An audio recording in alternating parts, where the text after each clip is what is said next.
Let's talk about MI.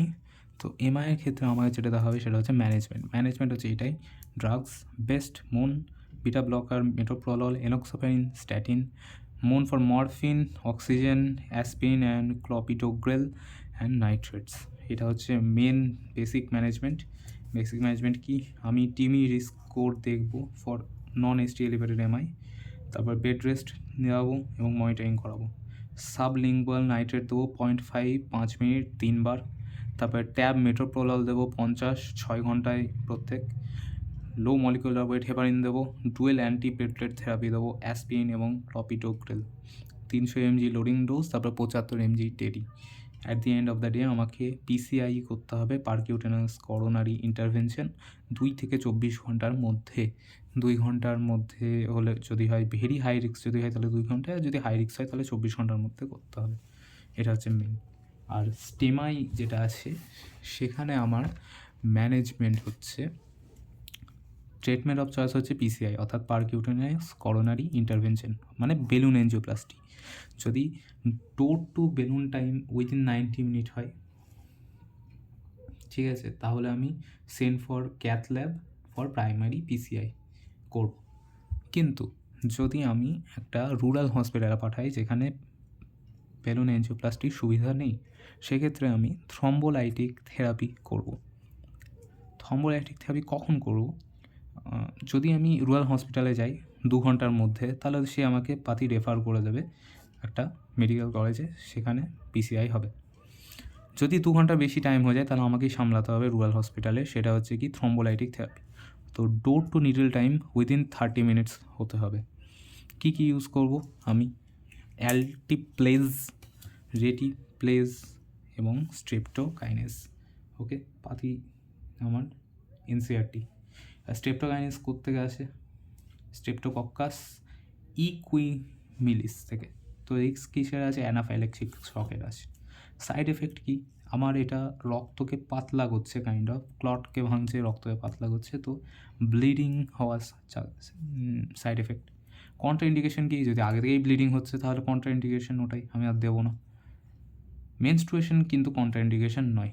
Okay, menstruation is not a contraindication. Okay, আর কি contraindication আছে? Hypertension, aortic dissection, স্ট্রোকটা যদি haemorrhagic stroke হয়ে থাকে তাহলে, লাইফে কোনো টাইমেই যদি হয়ে থাকে তাহলে আমি এই থেরাপিটা দেবো না। আর যদি নন হেমারেজিক স্ট্রোক 1 বছরের মধ্যে হয়ে থাকে তাহলে এটা দেবো না। নন হেমারেজিক স্ট্রোক পরে হলে অসুবিধা নেই, তার আগে হলে অসুবিধা নেই। তাহলে কমপ্লিকেশন কি? কমপ্লিকেশন অবশ্যই, যেটার জন্য আমি দিচ্ছি না, তাহলে কমপ্লিকেশন কী হতে পারে? হেমারেজিক স্ট্রোক, এটাই কমপ্লিকেশন। তার জন্যে যদি লাইফের আগে কখনো হেমারেজিক স্ট্রোক হয়ে থাকে আমি আর এই ট্রিটমেন্ট দেবো না। আর বিপি কমে যাবে, হাইপোটেনশন, রক্ত পাতলা হচ্ছে। রিলেটিভ কন্ট্রা ইন্ডিকেশন কি? সব জায়গারই একটা কাঁঠালি কলা, প্রেগনেন্সি। আর যদি আগে ওর স্ট্রেপ্টোকাইনেস থেরাপি হয়ে থাকে তাহলে এটা হচ্ছে রিলেটিভ কন্ট্রা ইন্ডিকেশন। এটা শর্ট নোট, এটা লং নোট। এবার পুরোটা একটু ব্যাখ্যা করে বলা যাক। এমআই মানে হচ্ছে নেক্রোসিস অফ কার্ডিয়াক মাসেল, মরে যাচ্ছে কারণ থ্রম্বাস ফর্মেশন হয়ে গেছে due to complete occlusion of coronary artery. তাহলে আমার প্যাথোফিজিওলজি কি? প্যাথোলজি হচ্ছে এটা একটা normal tunica intima media adventitia, সেখানে আমার অ্যাথেরোমেটাস প্ল্যাক তৈরি হচ্ছে, সেখানে কোলেস্টেরল ক্লেফট আছে, ওটা রাপচার বা আলসারেশন হচ্ছে। রাপচার বা আলসারেশনের জন্য এখানে প্লেটলেটের অ্যাডহেশন হচ্ছে এবং এখানে থ্রম্বাস ফর্মেশন হচ্ছে। ওকে, আলটিমেটলি গোটা জিনিসটা অক্লুড করে যাচ্ছে। এটা হচ্ছে আমার প্যাথোফিজিওলজি। এবার যে কোনো কেসে আমার পেশেন্ট এলো, ফার্স্ট আমার চেক আমি কী করবো? তাহলে ইনভেস্টিগেশন আমার দুটো আছে। একটা হচ্ছে ফার্স্ট ইনভেস্টিগেশন হচ্ছে ইসিজি, আর মোস্ট ইনভেস্টিগেশন অফ চয়েস হচ্ছে কার্ডিয়াক বায়োমার্কার্স। ওকে, তো কার্ডিয়াক বায়োমার্কার্সটা যদি আমি আগে বলি তাহলে সবার আগে কি বাড়বে?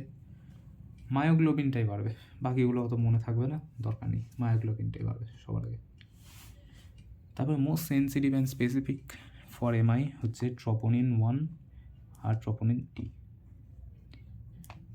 ওকে, যদি আমি আর্লি রিইনফেকশন যদি হয় তাহলে সেটা হচ্ছে CKMB, আর লেট ইনফেকশনের জন্য ট্রপোনিনটাই অ্যান্সার। ওকে, এবার আসি আমি ইসিজিতে কী কী চেঞ্জেস দেখতে পাবো। ইসিজিতে আমি পাবো যেগুলো, একটা ছবি এঁকে দেবো পরীক্ষাতেও, সেটা হচ্ছে হাইপার অ্যাকিউট টি ওয়েভ, অর্থাৎ আমার যদি এইটা নর্মাল একটা থাকে, এটা যে আমার নর্মাল থাকে, তো এখানে হবে হাইপার অ্যাকিউট টি ওয়েভ।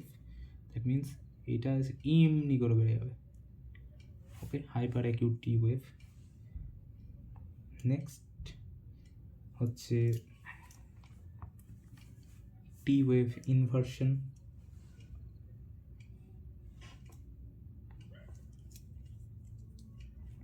আর এসটি এলিভেশন বা এসটি ডিপ্রেশন। তো এসটি এলিভেশন যদি আমি আঁকি,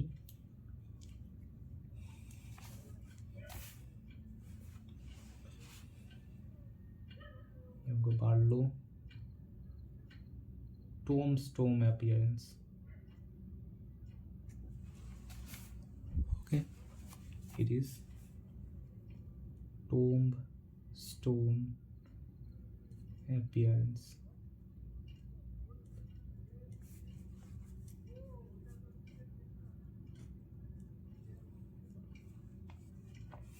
এটাকেই বলা হচ্ছে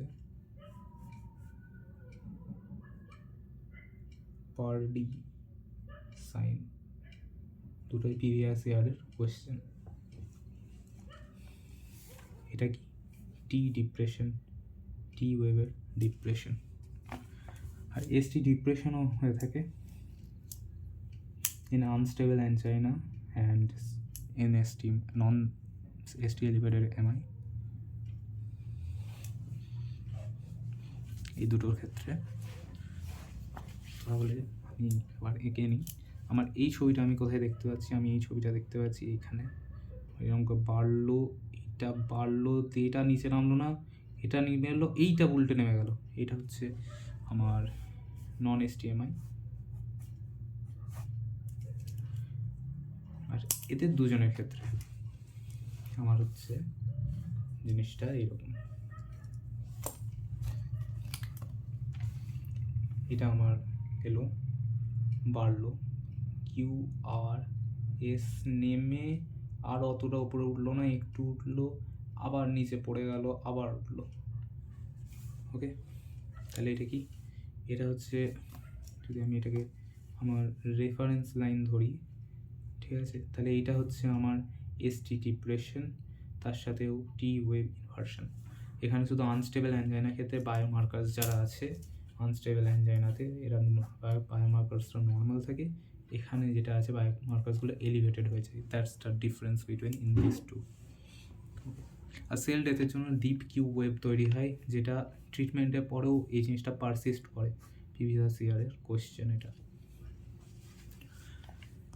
সো এটাই লেখা আছে এখানে যে patient with clinical and ECG features similar to unstable angina develops evidence of MI, তাহলে ওটাকে NSTMI বলা হচ্ছে।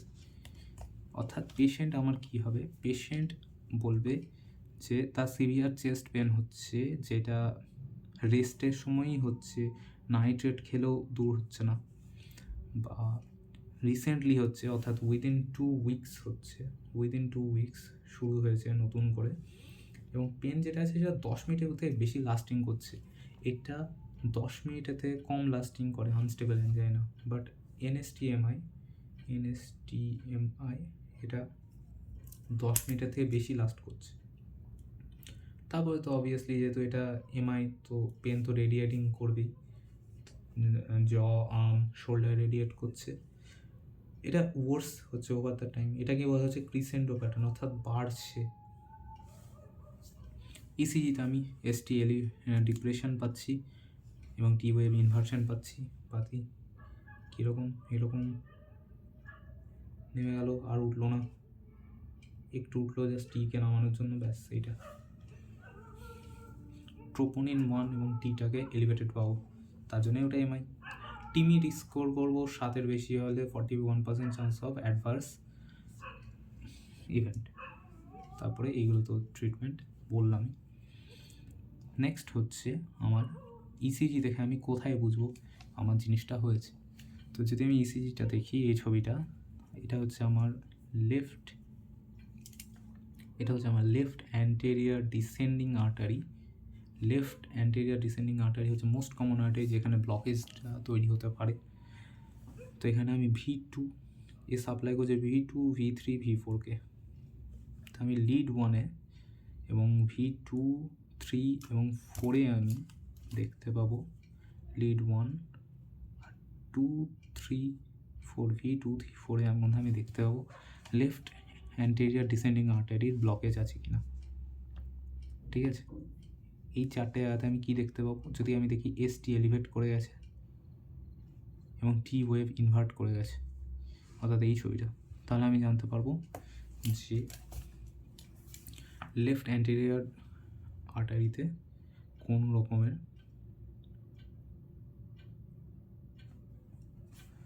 ব্লকেজ আছে কিনা। লেফট সার্কামফ্লেক্স আর্টারিতে আমি কখন জানতে পারবো? যখন V5 আর V6-এর মধ্যে এই ঘটনাটা ঘটবে। আর septal branch of left anterior descending artery যখন V1 আর V2-র মধ্যে আমি চেঞ্জটা পাবো। ইনফেরিয়র ওয়ালের ক্ষেত্রে রাইট করোনারি আর্টারিতে যদি আমি এই চেঞ্জটা দেখতে পাই লিড 2 আর 3-তে ST elevation, T wave inversion, তাহলে ওটা হচ্ছে ইনফেরিয়র ওয়াল এমআই। আর পোস্টেরিয়র ওয়াল এমআই হচ্ছে হরাইজন্টাল T ওয়েভ, এরকম হরাইজন্টাল T ওয়েভ, কিন্তু সেটা ডিপ্রেশন। That's it. বেশি জিনিস অত মনে রাখার দরকার নেই।